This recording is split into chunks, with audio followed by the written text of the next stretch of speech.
어저께 그저께부터 보다 연결이 되어갖고 대학병원 그 심장내과하고 내 관계가 다 옛날 날 주치해 주셨던 그 안모 교수님이 병원장이 되셨다고.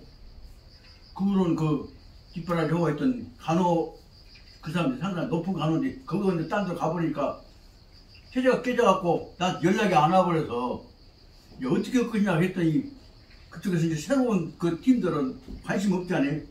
다시 시작하세요. 그래갖고 심장검사 다시 해요. 그래갖고 미래져 버렸다고. 그래서 그 다음에 가니까 이제 뭣도 해오죠. 그래갖고 가서 그 일이 하려고 하다 보니까 아주 내 둘려갖고는 더군다나 귀하라 어두운데 아주 속이 팩 상했어요. 그런데 예, 어서 오십시오. 그 다음에 이제 지난 그저께 갔더니 다시 시설을 해갖고 세요 그러더라고. 그 작년 겨울에 종합진단 받은 거 한국병원에 가서 그럼 끊고 보도 해갖고 갔더니 오늘 안 돼요. 담당 교수 안 왔으게. 그럼 언제 오요?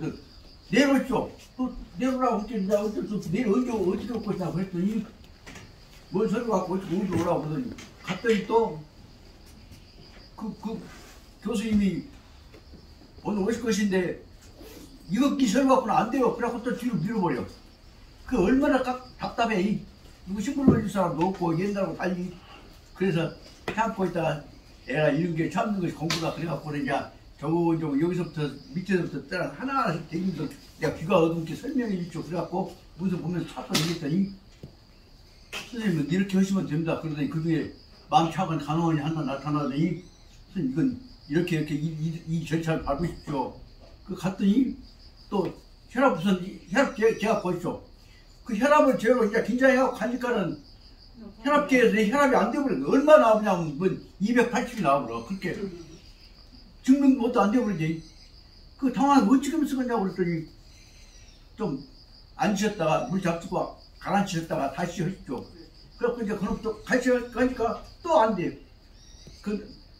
잘 안 나온 대로 280 되는 끊어가고 갔더니 이걸로 해서 배당을 해줄 테니까 그쪽에서 부르면 가십시오.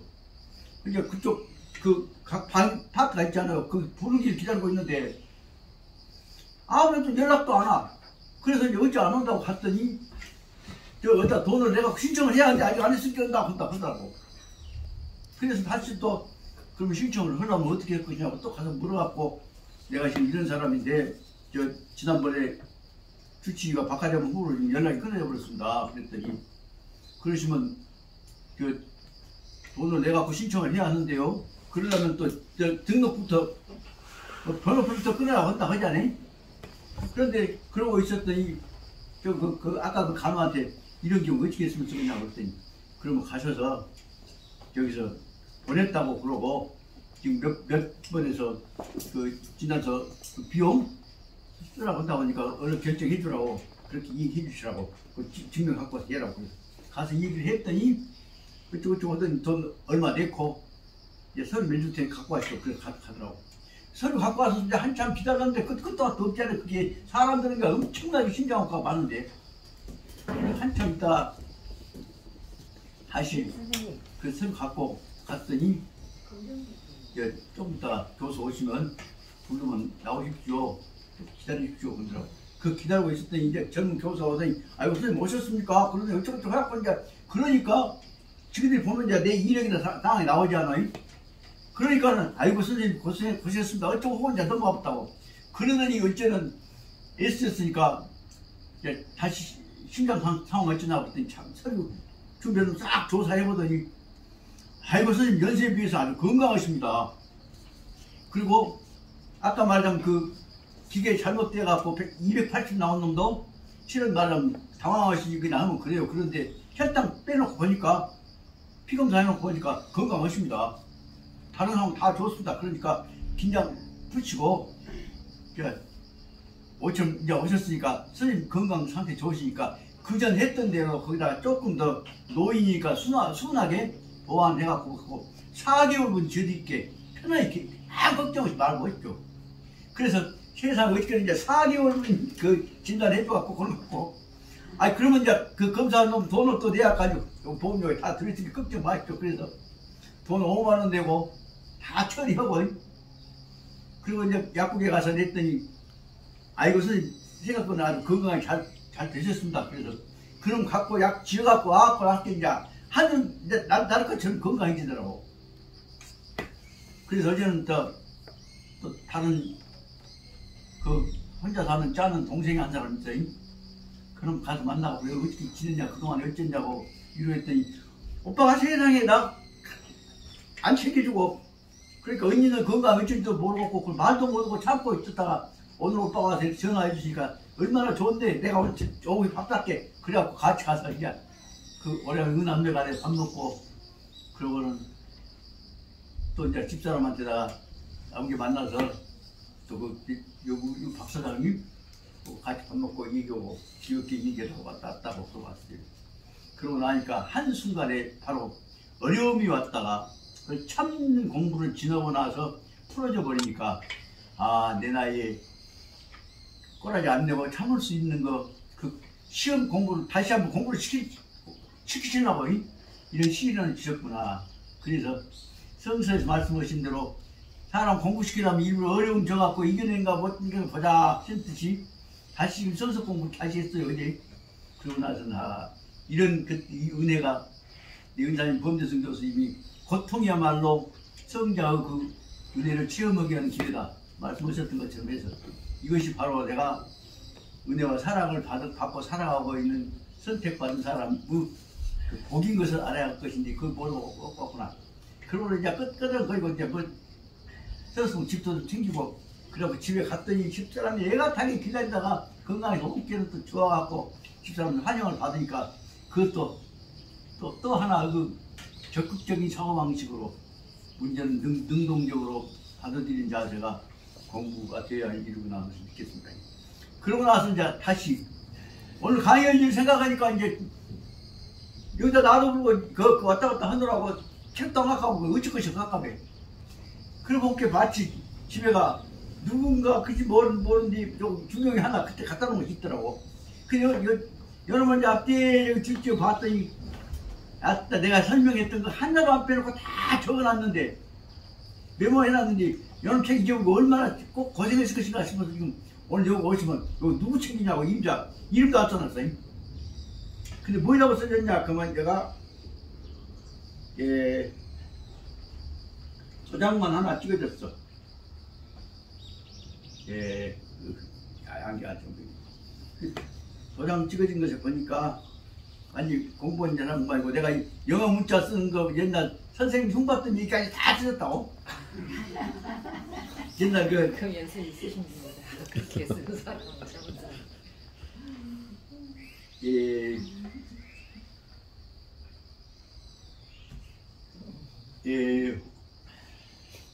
도장이 뭐라고 써지냐면 오운청도라고 썼어. 오운청도 막 무슨 그 사람 본 것 같아. 그러니까 내 생각 혹시 요 조선의 아니요? 네, 저는 여기 있죠.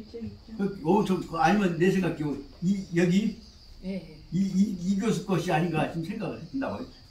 그래서 오마가 다그 문자 쓰는 거 이거 다 써놓은 거 보고는 열심히 공부했어요. 그래서 얼마나 이 책을 잊어보고 걱정하셨을 것인가. 내가 그때 여기 있는 거 갔다가 돌아다니고 갔다가 답답하게 봤던 것 같아요. 그래서 그리고 나서는 항상 그 자기 것만 갖고 집착할 것이 아니라 객관적인 입장에서 공부한 자로서 가져갔구나. 그래서 아무 책도 없을게 이쪽 들여가면서 오늘 할 것에 대비해서 좀 읽어봤어요. 그러고 보니까 꼭 모르는 거 그 책에다 쓰지 않고 마음속에다 쓰고 벽다 노트에다 쓰는 방법을 기대하구나 하는 생각을 보고 있습니다. 오늘은 지금 여기 이 양반들이 와야 어디까지 한 것인지 할 것인지 혹시 오늘 어디 하신지 알아? 21페이지 셋째 줄. 네, 맞습니다. 21페이지 셋째 줄입니다. 저는 어디? 오늘 어디요? 21페이지요. 네? 21페이지. 크게 말해봐. 21조. 21 빼기? 예. 22 빼기? 21이 1. 거기 1일. 아, 21 빼기? 예. 위에서 셋째 줄? 예. 아, 맞긴 맞구나. 그래, 이렇게 시비 한 번씩 걸어보고 하는 것도 재미난 말이에요. 그래, 이제 오늘 뭔 말을 시작할까 하고 생각해 봤어요. 근데 이제 또 잔소리 한다고 해야, 잔소리 한다고 꾸지람 하셔도 우리 형수가 여기서 통 안 나오셔, 그러자. 제가 전화를 해갖고 찬조를 해야 했거든요. 그런데 중요한 문제는 15페이지부터 보실까요? 앞에 입장은 바로 중용의 대지에 관해서 성도 교회에 관한 것을 설명하셨던 것이 나름 제 입장의 내용입니다. 그 입장은 그럼 1000명이라고 그 1000명이 구체적인 실천까지 연결된 것이 성도교 아닙니까? 그런데 제1장 성도교인 1000명을 넘어갔고 제2장으로 넘어가면 성도교 구체적인 실천 체제가 무엇이냐 그러면 시간과 공간과 사람과 만남 속에서 이루어지고 있는 시중이라고 하는 중이다 그 말씀입니다. 중이라는 건 뭐냐 하면 가운데 중도 되지만 만날 중자란 말이에요. 그 중요 문제는 뭐냐면 중은 간단히 말하면 가운데 중이라면 동그라미에다 파란 글을 찌는 거 똑같은 짓이에요. 다시 말하면 가장 모아있는 것 가운데 핵심 통과하는 것이에요. 그래서 중이라고 하는 다른 말로 그냥 뭐냐 가운데 중도 되지만 만날중 맞을중에서 나왔다 그 말입니다. 그 전에 내가 그 중 얘기를 한번 했던 적이 있습니다. 우리 장로랍지 중에서 7형제 장로랍지 6개 장로랍지께서 그 대호가 지난면 용두 촌으로 장가를 가셨기 때문에 용두하네요. 용두하네라고 돼. 그 양반이 아주 장사에서 강도 세 놈이 그냥 붙어져 갖고 몸치지라 하는데 세 놈을 한꺼번에 그냥 뜯어 배우고 그러고 도망쳐나왔던 유명한 장사예요. 예, 그분이 이제 한때는 야당 운동도 하고 주먹도 쓰고 그러셔놔서 항상 또 그 양반으로서는 젊었을 때 좋아하신 분이 누구냐면 김대중 씨예요. 그 할아버지 이제 뭐 선선 문제에 가서 나는 이제 그 어른들 모시고 따라다니기 좋아하니까 가면 웬만한 종손자 중에 말 들을만 놈 이길만 놈 나밖에 없거든. 그렇게 하지 말더니 하다가 너 이 나라에서 앞으로 대통령 할 놈이 누구지 아냐? 누가 알겠습니까? 할아버지 누구 말씀이시오? 그 대중이라고 알지야? 예, 대중이가 큰 대자고 가운데 중자가 맞을 중자다. 크게 한번 맞춘다. 그것이 김대중 일입니다. 그 말은 무엇이냐? 한번 맞춘단 말이 뭐냐? 대통령 할 수 있단 말 아니야? 앞으로 대중이가 대통령 한다는 거 봐라. 그 몇 년, 언제 말씀하신 것이냐면 그것이 40년 전, 50년 전에 하신 말씀이에요. 내가 그때, 그러니까 내가 그때 20살 좀 막 넘었을 때니까. 그러니까 그때 그냥만 생각하기는 대주인 정도 되면 한번 대통령 할 것이다. 어째 그 당시에 김대중이가 대중이가 대통령 그 생각을 잘 누가 있었습니까? 근데 그 장사람이 하신 말씀이 그것이요. 장사람들은 대중이가 크게 한번 맞출 것이다. 봐라. 예, 그러면 좋겠습니다. 그때 들었던 말 때문에 나는 가운데 중자가 맞출 중자가 여러 가지 의미로 그러면 중용의 중자가 여러 가지 의미로 내 머릿속에 들어왔는데 크게 맞출 것이라는 대중의 얘기가 바로 말하자면 여기서 말하자면 중용에서 중하고 연결된 개념으로 머리에 들어왔으니까 그 영자 할아버지 말씀의 그 내용이 내한테 얼마나 큰 힘이 되는가 생각해 볼게. 지금도 그 중자는 나한테 머릿속에 항상 영향을 여기 말은 시중이라고 하는 말을 15페이지 나오는 시중이라고 하는 말은 시자가 떼시자는 모든 것이 모은다는 뜻이에요. 모든 것이 모아있는 것에 딱 맞춘 중간에 균형이 이루어진 중심이 무엇이냐 그것을 말해서 앞에 있는 성도교 그 1장 말은 아니 2장에 있어서는 실천적 과제 시간과 공간과 만남의 장소에서 이루어지는 실천적 과제를 주제로 삼은 것이라고 볼 수가 있다. 그 중용은 큰 차원에서는 천리로 이루어지만 작은 차원에서는 구체적으로는 현장에서 여러 가지 요인이 무한한 시간, 공간, 무한한 원인, 결과, 무한한 소망들이 한테 모은다는 뜻에서 시중이라고 하는 말은 여러 가지 요소가 한 자리에 모인다는 뜻으로 생각해야 한다. 그 가운데 중자는 뭐냐? 마칠 중자도 되지만 모일 중자로 생각하면 된다는 말이다. 그 의미가 들어있지 않냐.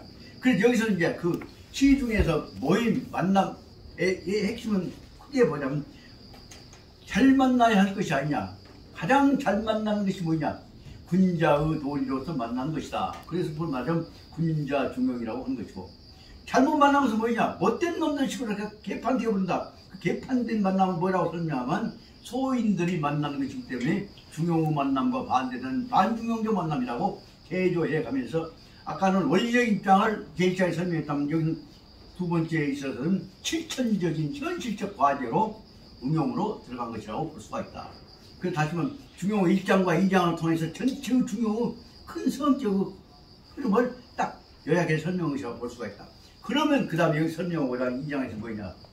그래서 중용을 하고 있는 군자 중용으로 가는 것은 무엇이냐. 그것은 군자 중용은 공자님, 맹자님이란다거나 성현들 했던 입장을 딱 써서 설명하시면서 군자 중용을 설명할 때 있어서는 큰 차원에서 두 가지, 원래 당연히 가야 할 것을 설명하신 것이기 때문에 11페이지, 15페이지에 나오는 공자가 말씀하셨던 군자와 소인과의 차이를 가지고 큰 흐름을 설명하신 대별해 놓으신 것이 그 15페이지 처음에 나온 것이다.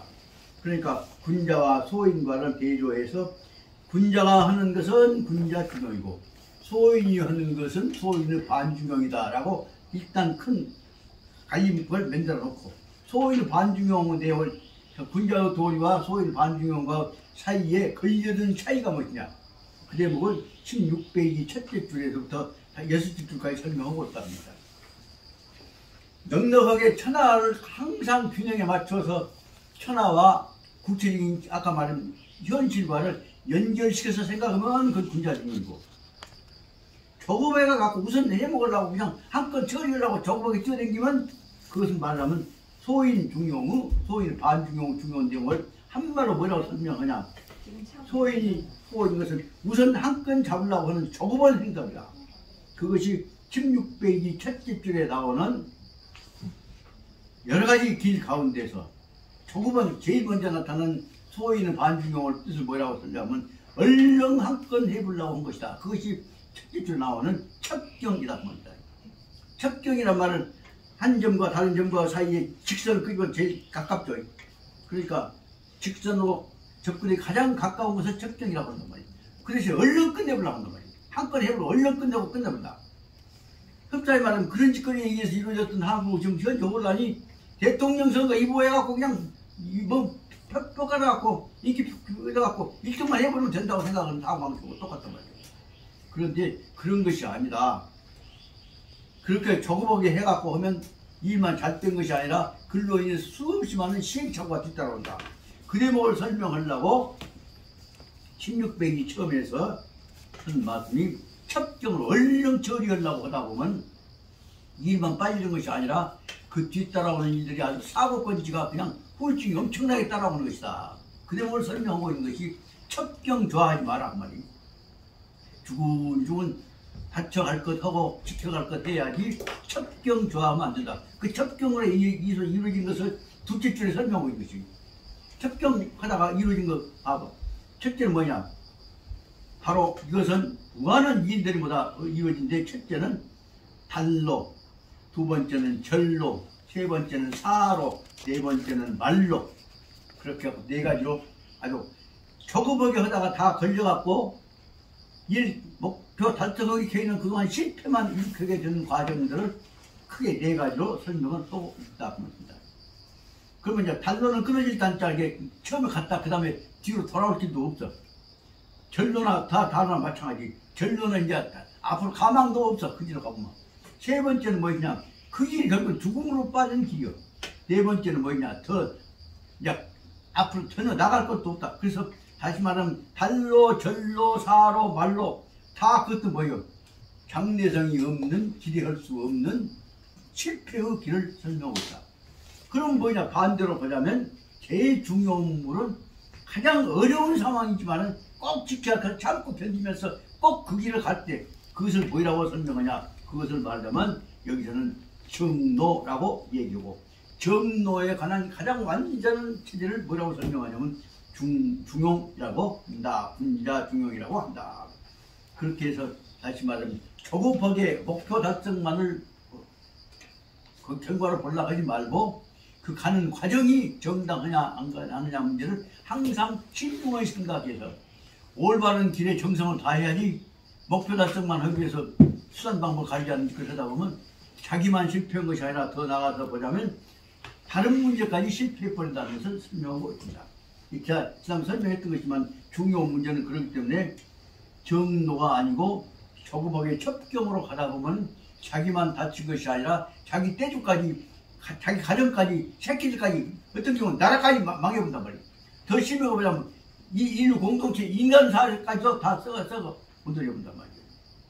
이런 것들을 가지고 설명한 것이 앞에 얘기했던 것은 군자가 가야 할 군자 중용에 비해서 여기서부터는 6째, 7째부터 나온 것은 소인이 가는 중용을 반대로 거꾸로 가다가 보면 이 저지러진 것들을 설명하고 있습니다.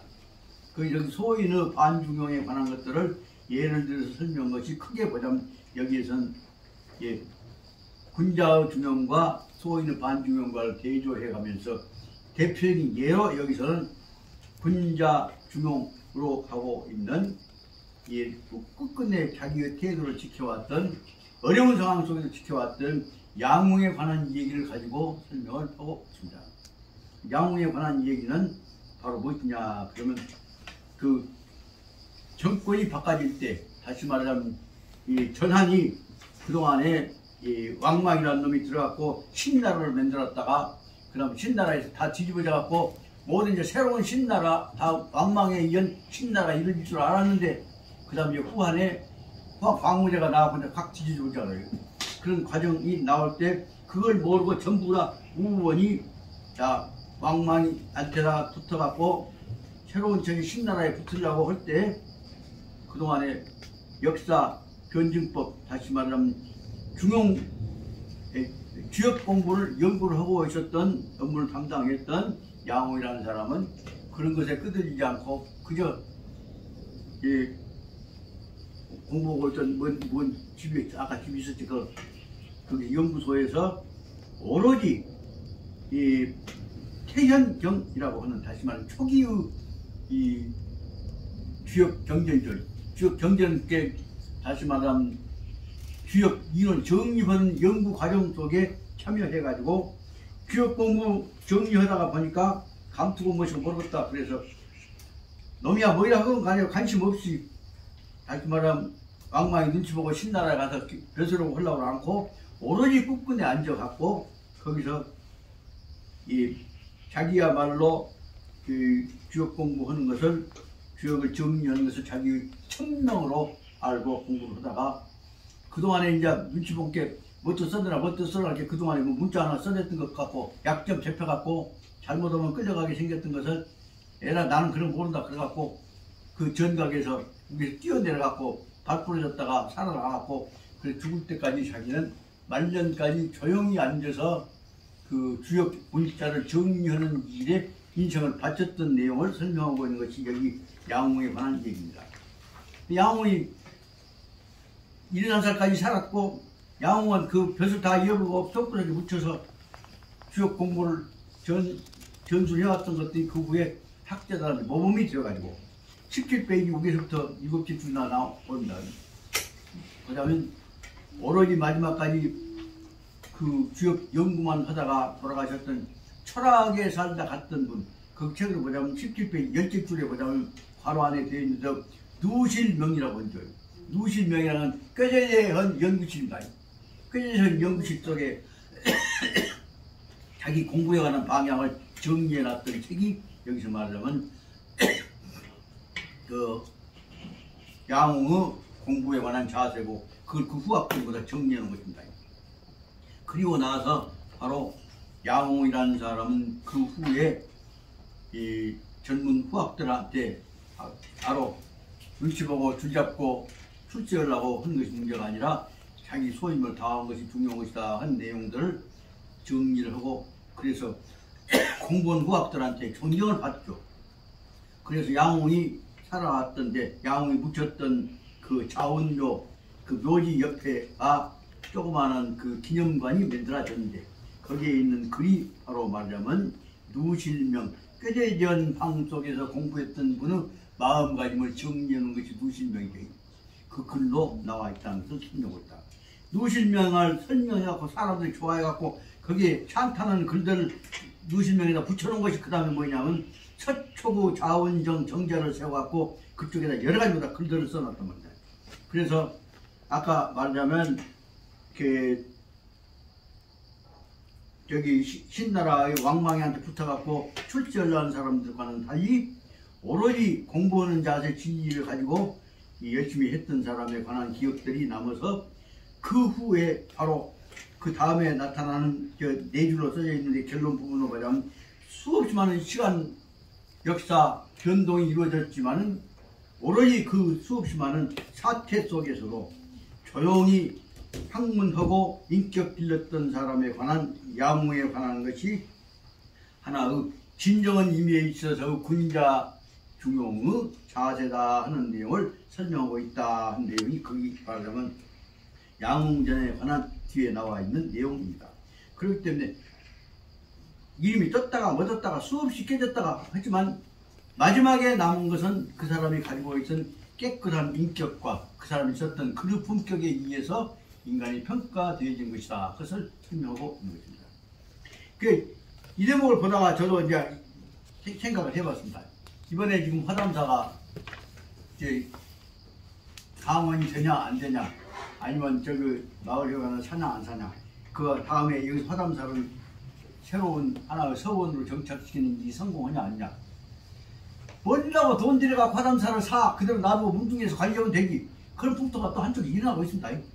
그래갖고 저한테 뭔 소리가 딱 들어와 그러면 내가 그럼 내가 그동안에 화담사 보조회장 했으니까 그동안에 업적 하나 세우려고 내가 한 것처럼 잘못하면 오해된단 말입니다. 되면 되고 안 되면 안 되고 그러나 중요한 문제는 화담사 같은 이 터전에서 새로운 후학들이 공부할 수 있는 서전을 만들어야 할 거 아니야. 제사 지내기 위해서 만들 건 아니잖아 이게. 그런데 우리 집안 어른들도 여기는 영당이니까 돌아가신 어른들에 관한 선조들 제사 모시는 집이면 되지 뭐 여기다가 뭐 크게 만들라고 했다 뻗다가 땄냐. 그러니까 똑꾸지란 분들이 계셔. 뭐 제사 모시면 뭐 이렇게. 그래서 그러니까 내가 주장할 일이냐 아니냐 생각보다 보니까 그래서 여러분들이 잘 생각하셔서 여러분들이 선조 모시는 태도와 더불어서 앞으로 이보다의 자라는 후학들의 장래를 생각해서 하나 큰 흐름을 정신적 흐름을 만들기 위해서는 무엇이 옳은가를 욕심, 명예 그런 거 띄워버리고 정직하게 생각하십시다. 그 말만 지금 내일 모레 이사회 하면 내가 하고 나는 솔직히 얘기하자면 내가 만약에 내 임기뿐만 아니라 내 명갑 끝나면 제가 그 기독교, 유교하고 불교하고 연결시켜서 보자면 끝나면 우리가 돌아갈 것이 무엇이냐 영생을 얻는다거나 빚을 낸다거나 그 기념비 낸다거나 그런 거 아무것도 아닙니다. 그저 자기 본분 다 하고 끝나면 그저 평범한 우주 본연의 자세로 조용하게 티끌 없이 돌아간다. 그것을 불교에서 뭐라고 설명하냐면 열반 니르바나에 들어간다고 합니다. 그것을 가장 큰 완성된 인격의 완성을 봅니다. 그것보다 열반낙이라고 그러죠. 열반낙을 그 뜻을 현대에서 뭐라고 설명하냐면 잘 맞췄다는 선종이라고 하죠. 선종이란 개념과 열반낙이라는 개념과 딱 똑같은 것이 그건 놔두고 주님 밑에서 영생을 얻으려고 영원히 끝났지 우주 끝날 때까지 빛나고 못하고 그런 욕망이 변형된 형식으로 해갖고 머리에서 나머지게 남기려고 한단 말입니다. 그런 것 자체가 근본적으로는 무엇인가에 관해서 집착되지 않나 생각이 들어서 저로서는 뭐냐면 자기 최선을 다하고 끝나면 그저 조용히 그 끝으로 돌아가는 것이어야 한다. 그보다 니르바나라고 하는 인도말로 하자면 니르바나라고 하는 열반이라고 하는 뭐냐 선종 우주에 부담 주지 않고 마지막에 원만하게 끝내는 것이다 그 말입니다.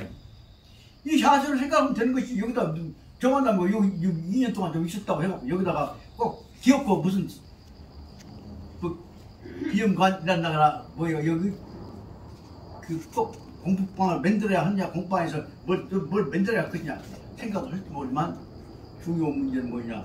그래도 여기에 2년 이 살리고 고생하셨던 어른들 뜻에 따라서 후학들 후손들이 모아서 여기서 학원 정가만이 아니라 우리 후손 후학들이 모아서 이 나라 더 나아간 이 세계 인류를 위해서 좋은 일 방향으로 머리를 짜자. 모아서 합의하고 만난 자리고 되면 될거아니냐고 말이에요.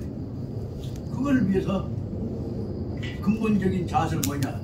내 자신 가슴에다가 손을 얹고 생각해보자면 한 욕심, 명예욕이란다 한 욕심 같은 것들을 버리고 맞고 받고 깨끗한 마음으로 이 문제를 어떻게 풀 거냐를 생각해야 한다. 그것이 여기 말하면 그 강원 문제란다거나 서원 문제란다거나에 대해서 집착 갖고 할 일이 아니라 어떻게 봉사와 화합을 위해서 눈꽃만큼이라도 무엇인가 내가 공헌을 하고 하면 이 마음을 남겨놓고 하면 되지 않냐. 그 생각이 마음의 소망을 남겨놓고 하면 되지 않냐 한 것이 저의 생각입니다. 그런 뜻으로 보자면 이 내용도 역시 끝의 부분에 말하자면 양웅도 맞고 받고 따뜻하고 향기로운 마음을 남겨놓고 하는 것을 자기 끝으로 삼았던 것입니다. 거기에 비해서 반중용 17페이지 2항으로 나와 있는 반중용을 보자면 반중용이라고 하는 것은 무엇이냐 하면 자기 욕망 집착을 위해서 암안심을 위해서 오기를 부리고 기어코 헛짓거리를 하다 보면 다 일이 깨져가는 내용들을 설명하고 있습니다. 여기 지금 제일 처음에 나와 있는 반중용의 대표적인 예가 지난번에 설명했습니다만은 못된 짓거리 하고 다닌 놈이 마지막에 한 건 더 해보려고 하다가 그 잘 만나갖고 출세해갖고 완전히 궁중에서 그냥 궁녀를 조종하고 있으면서 지금 큰 권한을 행사하다가 글로 인해서 점점 그쪽 욕망집착이 확대돼갖고 마지막에 와서 죽어가는 대목을 설명하고 있는 것이 여기 두 번째 나오는 반중용의 한 예로서 거기 위충현이라고 하는 사람이 가고 있는 내용을 설명하고 있습니다.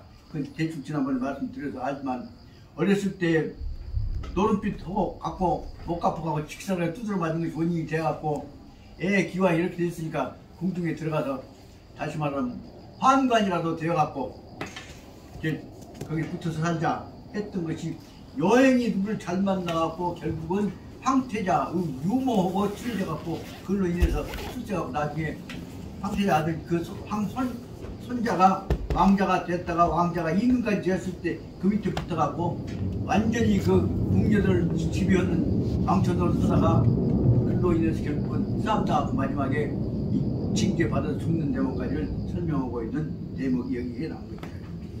여기 그 중요한 내용이 바로 무엇이냐 그러면 처음에는 좋은 방향으로 가려고 하다가 욕망이 생기면 그놈에 끌어져 가지고 헛기로 자꾸 빠져 들어가는 다시 말하는 반중용의 이 대표적인 케이스로 다시 말하자면 사적 방향으로 가다가 점점 깊이 빠져 들어가는 지금 앞길로 빠져 들어가는 길을 설명하고 있는 예가 여기 말하자면 반중용의 첫째 예로서 드는 바로 위충현의 내용입니다.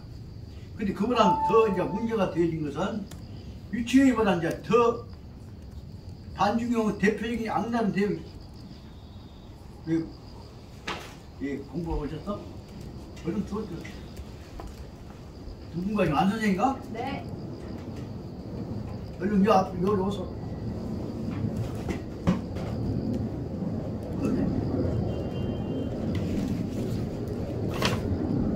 근데 문제는 이제 20페이지 이하에 나오는 반중용 중에서도 그것이 모두 못된 반중용에 해당되는 것을 말로 뭐라고 설명하냐면 그 3단에서 설명하고 있는 20페이지 3단 설명하고 있는 대로 마음속에 일어나고 있는 것들을 못된 생각을 하고 극절하게 만들어진 것을 뭐라고 설명하냐 하면은 사무비탄이라고 한단 말이야.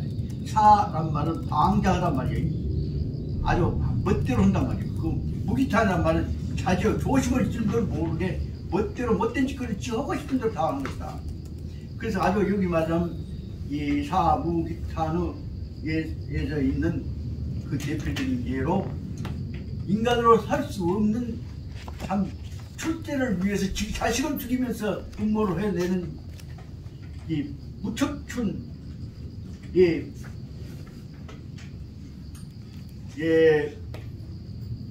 무축천이라고 하는 당나라 때에 있어서 궁녀가 왕비가 되어갖고 있다가 지금 남편 병신 같은 남편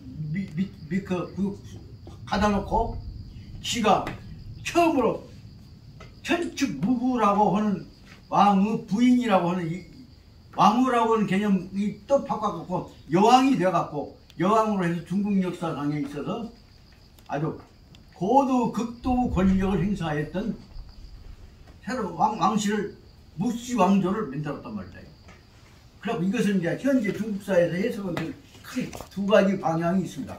무축천은 지금까지로 봐서는 가장 못된 짓거리 했던 대표적인 여자로 설명하고 있대 비해서 여권을 존중해 하고 여성 중에서 이런 유일한 영웅이 나왔다 하는 것을 내갖고 무씨 왕조를 합리화시켜갖고 무축천 때 무축천이 새로운 왕조를 만들어갖고 침략자를 때려붓고 중국 아주 여성 황제에 의한 엄청난 동아시아 지배의 그 역사를 창조했다고 하는 방향으로 합리화시키는, 하지만 무축천을 하나가 높이는 방향으로 해석하는 논지가 나왔단 말이다.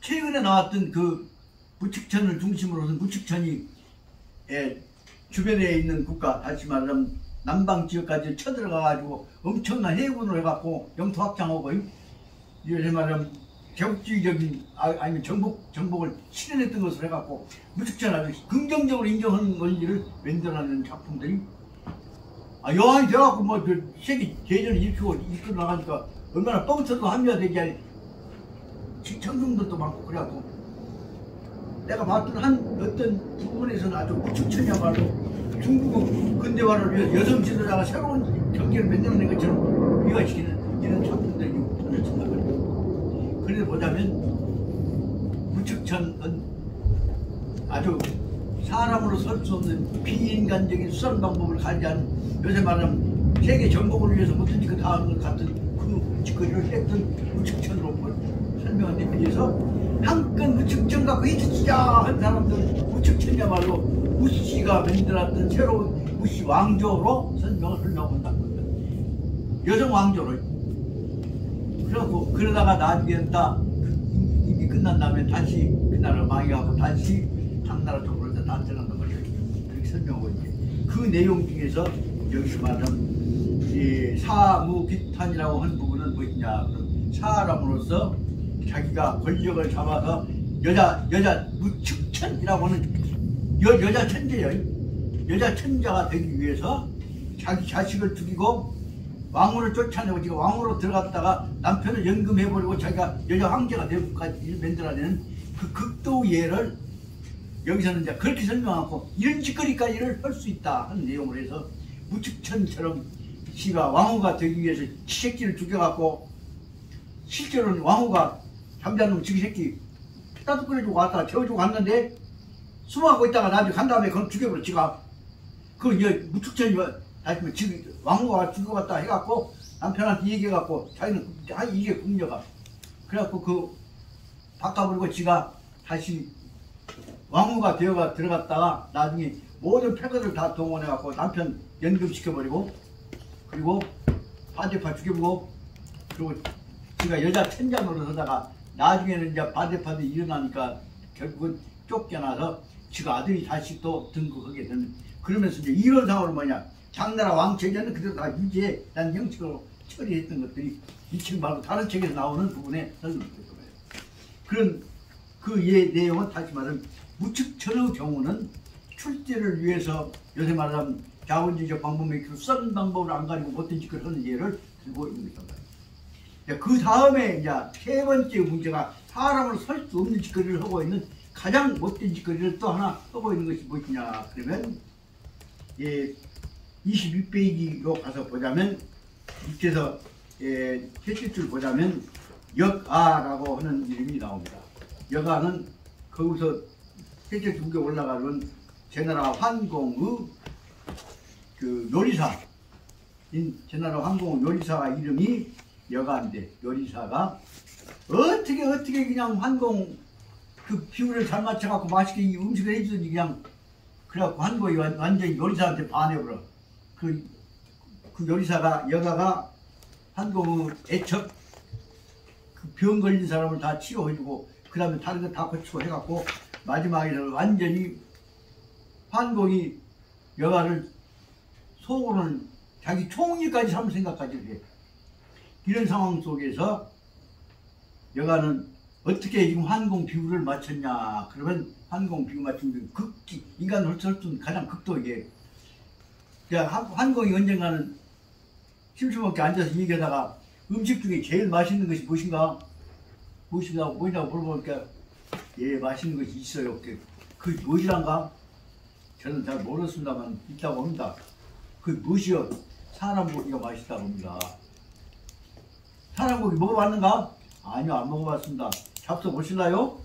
어떻게 사람 고기를 먹어야? 아니 근데 그 먹거나 기가 막히게 나옵니다. 그 말을 들었어 이제. 그렇게 이제 한국 현단 소리가 나 사람 고기 한번 맛봤으면 쓰겠네 한번 지나간 말로 했어요.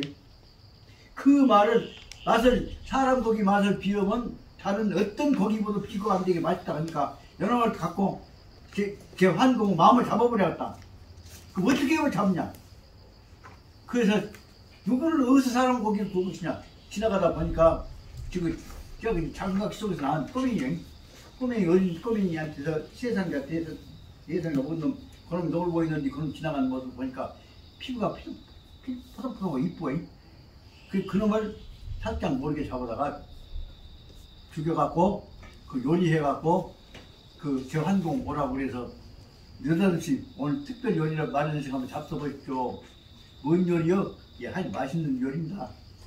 그럼 이러다 먹어보니까 지금까지 어떤 양고기 뭔 사슴고기보다 비교가 안 되게 맛있거든. 순간 다 먹었단 말이에요. 뭔 고기가 그렇게 맛있어? 예, 참 말씀 못 드렸습니다. 마지막에 와서 막 이제 물어봤다니까 지금 이제 하도 임금님 좋아라 하시길래 내가 나 시험 삼아서 내 자식 새끼 고기 갖고 시험 해봤습니다. 이런 짓을 했냐? 떼놓고 나서도 제 환공 생각해 무엇이 생각했냐? 세상에 나한테 충성한다고 지 자식끼리를 택해갖고 보냈으니 이 충성심을 내가 미워할 것이냐 나쁘라고 할 것이냐 갈등을 빚고 있다가 그래도 그 고기 맛하고 충성심하고 생각해갖고 제 환공은 바로 아까 이 여기라고 하는 사람을 여가라는 사람을 완전히 세상에 나한테 충성하기 위해 지 자식 새끼도 죽인 사람이니 내가 이 사람을 믿어야 할 거 아니냐 그래서 탁정을 하게 됐어요. 그런데 그 제 환공 옆에서 그 사람을 뒷발을 하고 있었던 그 충신이 물어봤어. 제 환공을 어떻게 생각하는 것이냐 그걸 물어보니까 세상에 천하에 자식 새끼는 자기하고 똑같은 것인데 무엇을 위해서 임금한테다가 자기 자식을 죽여서 뭘라고 바쳤겠냐. 아무리 생각해봐도 그것은 그 속에는 딴 욕심이 있었던 것 아니거든요.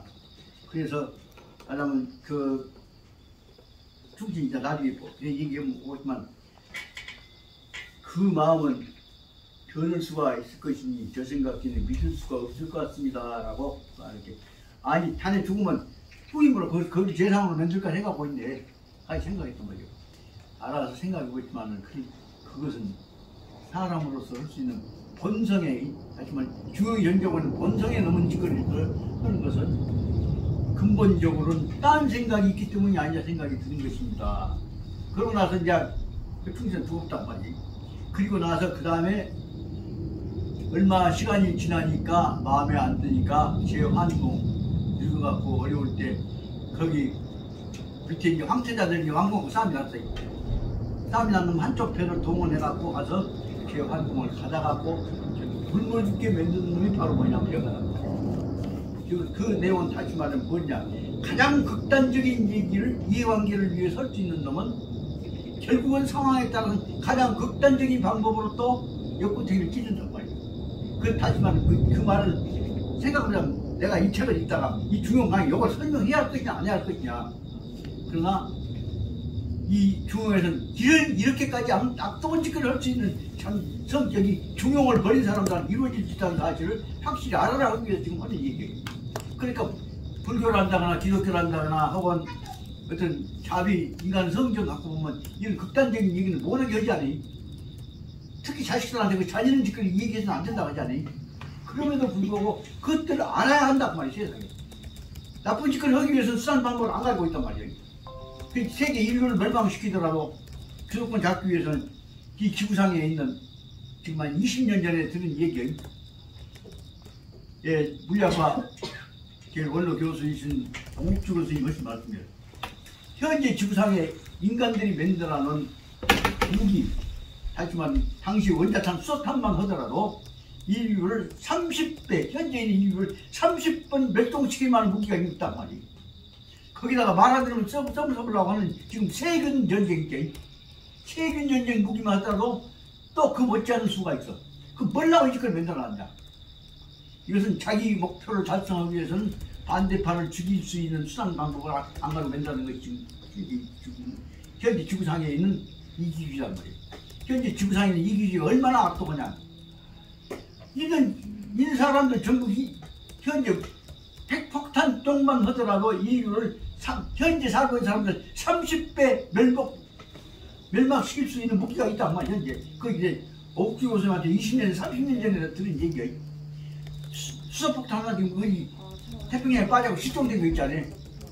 그것이 얼마나 됩니까? 얘기를 했는데, 어이, 정 선생, 이 지구상에 저 침략자들이 전쟁하려고 지금 주도권 잡기 만들어놓은 무기만 해서 핵폭탄만 해서도 인류를 30배 멸종시킬 수 있는 것이 현재 지구상이네. 그 사람들 대갈통 저기가 무슨 인류의 통화가 있겠는가? 나 죽을 바에는 나 핵폭탄 안 하면 저 새끼 죽여보려면 니가 다 죽여보자. 다시 말해 지구 살기 위해서는 난 다 죽여보자. 좋다고 하는 사고방식이 우리 인간의 머릿속에 들어있는 거 있단 말이에요. 이런 대목을 설명했던 대목이 이제 수없이 있어서 바로 중용에서 얘기하고자 하는 것은 이렇게 악독한 요소, 하여튼 반중형적 요소가 얼마나 위험한 것이냐를 설명하지 않으면 안 되기 때문에 이 말씀을 드린 것이라는 것을 알아주셔야겠다는 생각이 든단 말이에요. 그래서 저도 여기 나온 대로 일곱 선생은 경목욕으로 나와. 법이 아닌 건 듣지도 말고 보지도 말고 다 나와. 그러지만 그러다 보면 악나는 인류를 30분, 50분 멸망시킬 수 있는 문제를 만들고 있는데 누군지 모르잖아요. 그러니까 이것을 확실히 알기 위해서는 이것을 생각해봤다는 생각이 들어서 말씀드립니다. 그래서 다시 말씀드립니다. 중용을 설명하면서 반중용을 이렇게 악랄한 예를 어떻게 중용 교과서에 이렇게 사람 죽인 얘기, 자식 죽인 얘기, 지금 자식을 죽여갖고는 왕한테 바쳐갖고 점수 따갖고 지가 계산하려고 하는 얘기를 어떻게 이 경전에 쓸 수 있느냐. 그 뜻은 뭐냐. 이렇게 악독한 요소가 인류를 멸망시킬 수 있고 인간성을 오독할 수가 있다는 사실들을 확실히 알고 이것을 막아야 한다 하는 것 때문에 한 것임을 여러분들 알으셔야 한단 말이에요. 그래야 이 말씀을 드리는 것이기 때문에. 그래서 이거 자기는 얘기를 취미 삼아서 해버리면 사람 죽이는 일, 못된 짓거리 한 것이면 취향이 돼갖고 잘못되기가 쉽습니다만 이것이 더 이상 퍼져서는 안 되기 때문에 이걸 막아야겠다는 생각 때문에 이 얘기를 쓴 것임을 여러분들이 알아주셔야 한다는 말씀을 드리고자 합니다. 그런데 다시 그러면 다시 아까 얘기했던 대로 들어가서 보겠습니다. 예, 우측천 얘기를 아까 어디서 하다가 말았냐면 20페이지부터 좀 보십니다. 20페이지에서 오늘 시작할 때까지 예를 좀 하자면 좀 설명해드리겠습니다. 우측천은 그 전에 보자면 20페이지 시작에서부터 5줄 봅니다. 우측천은 옛날 어렸을 때 굉장히 이쁘고 머리가 좋은 여자였습니다. 당나라 이심이 당나라 태종이 당나라 건설한 사람이 그 사람한테 들어가 있었던 제인이라고 하는 말은 노래 부르고 춤추고 비유 맞추고 하는 것을 말하면 궁중전속 악단여인 그 제인 속에 들어갔던 여자 궁중 제인을 관리입니다. 그 사람이 바로 여기 말하면 우측천인데 우측천이 그래갖고 이심이 당태종한테 눈에 들었습니다. 당태종 눈에 드니까 당태종이 죽게 되면 눈에 든 사람 이제 따라가서 같이 죽게. 거기다 뭐라고 그래? 순장이 죽여갖고 같이 죽게 돼. 그러니까 잘못하면은 당태종 따라가서 당태종 죽을 때 죽을까 싶으니까 빠져나가갖고 머리를 썼습니다. 근데 문제는 당태종 아들 이치가, 그 다음에 당고조입니다. 고조일 때 이치가 또 그놈도 역시 무축천한테 호감이 있어. 그렇게 무축천은 그 상황을 알고 잘못하다 당태종이 죽으려고 할 때 내가 당태종 문에 들어가고 그 옆에 있어 보면 당태종이 죽어버리면 이심이 죽을 때 따라 죽어야 갖고 따라서 같이 묻혀 순장돼 갖고 있다. 그러니까 자기 머리 좋은 여자니까 빠져나가갖고 어디로 가버렸냐면 궁중 옆에 있는 왕실 옆에 있는 감업사라고 하는 절에 가서 비구니가 되어버린다. 그러고 있다. 그러니까 쑥놈할 때 그가 있었으면 잡혀갖고 죽을 뻔 봤지. 빠져갖고 미리 사전에 갖고 죽는 런치고 비구니로 서고 있다가 자 시간이 얼마 지난 다음에 다시 머리를 써가지고 당태종이 죽은 다음에 그거 보자면 그 20페이지 위에서부터 하자면 3번에 6째 줄부터 나옵니다. 여기서 보자면 3년간 당태종 후에 절에서 비군노릇만 하고 있다가 나중에 이제 당 고종이 다시만 이치가 천자가 됐다 그 말을 듣고 나서는 여러 가지 운동을 해가지고 눈에 들게 해가지고 바로 말하자면 이치 눈에 들어서 당 고종 하나에 있어서 그 궁중에 있는 또 죄인으로 들어와가지고 춤추고 노래하고 눈에 띄게 해갖고 장난을 하게 그래서 이 부분을 받게 됩니다. 그때 죄인으로부터 이제 궁중에 소속하는 예 가무단이라까 그 담당하는 직원이 됩니다. 그것이 바로 말하자면 20페이지 그 밑에서부터 6줄, 7줄에 나오는 대로 말하자면 소위라고 하는 공식적인 담당 직원이 공무원이 됩니다. 쉽게 말하면 청와대 그 의전실, 부속실 직원이 이런 것입니다.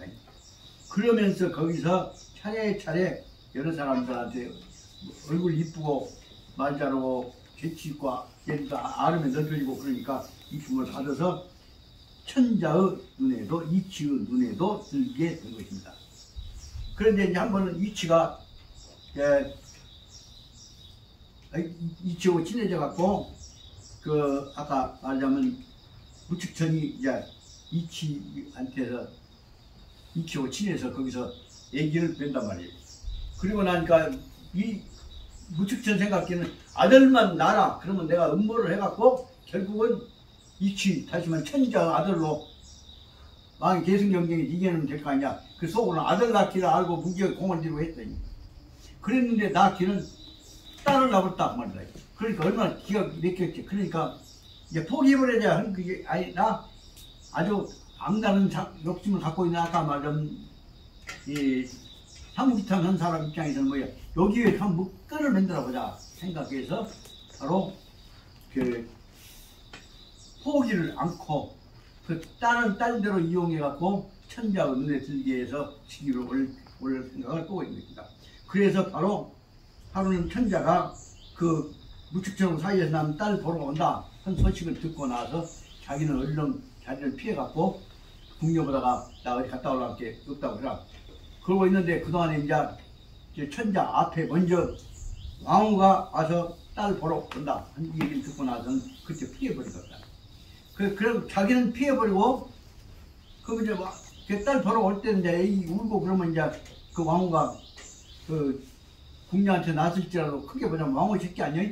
그렇게 지그 새끼 보러 이쁜 새끼 왔다 이렇게 더구나 무축천 타간 딸이니까 어디 이쁠 것이요 그렇게 그놈 보러 와서 심심하게 왔다가 애기 울고 그러니까 그놈 따뜻해서 재워놓고 갔단 말이에요.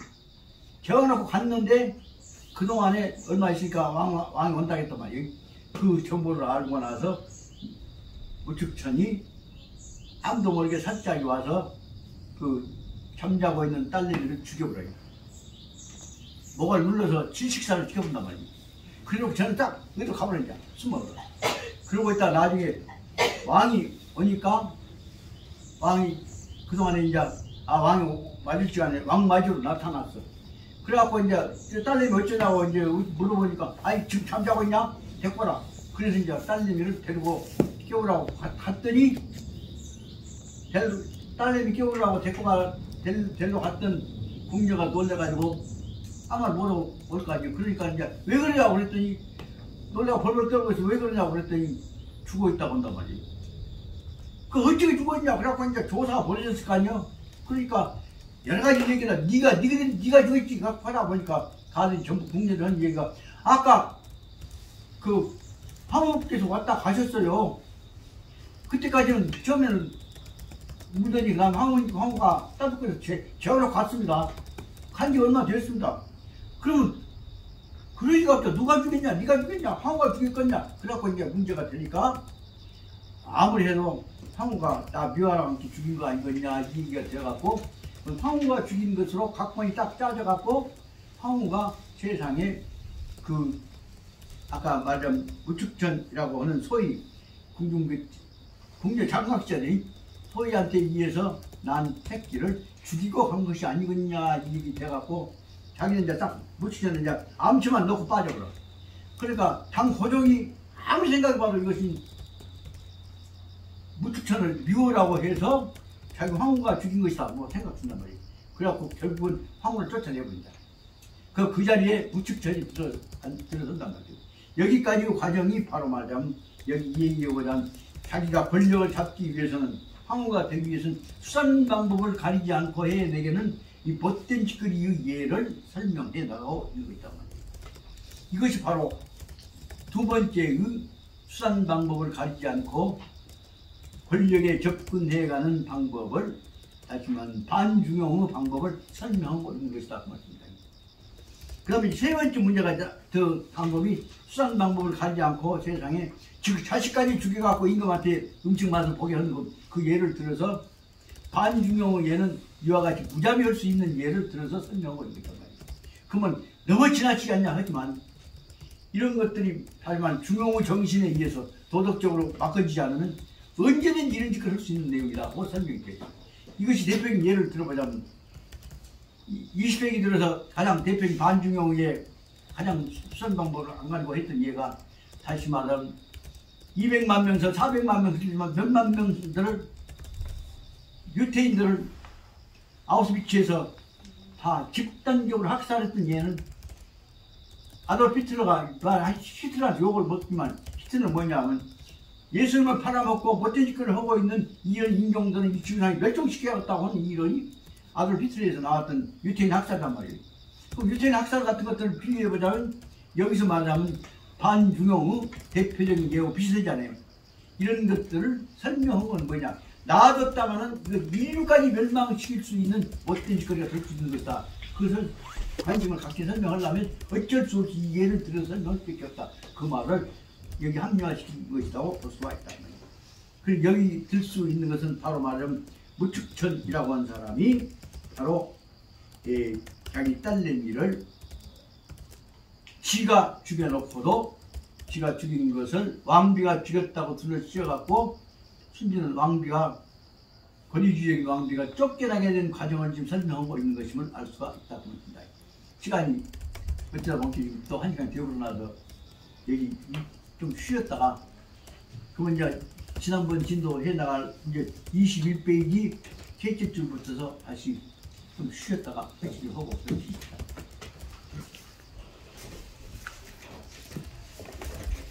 그러니까 다시 말하면 못된 짓거리 비인도적인 이 논리가 바로 비인도적인 짓거리는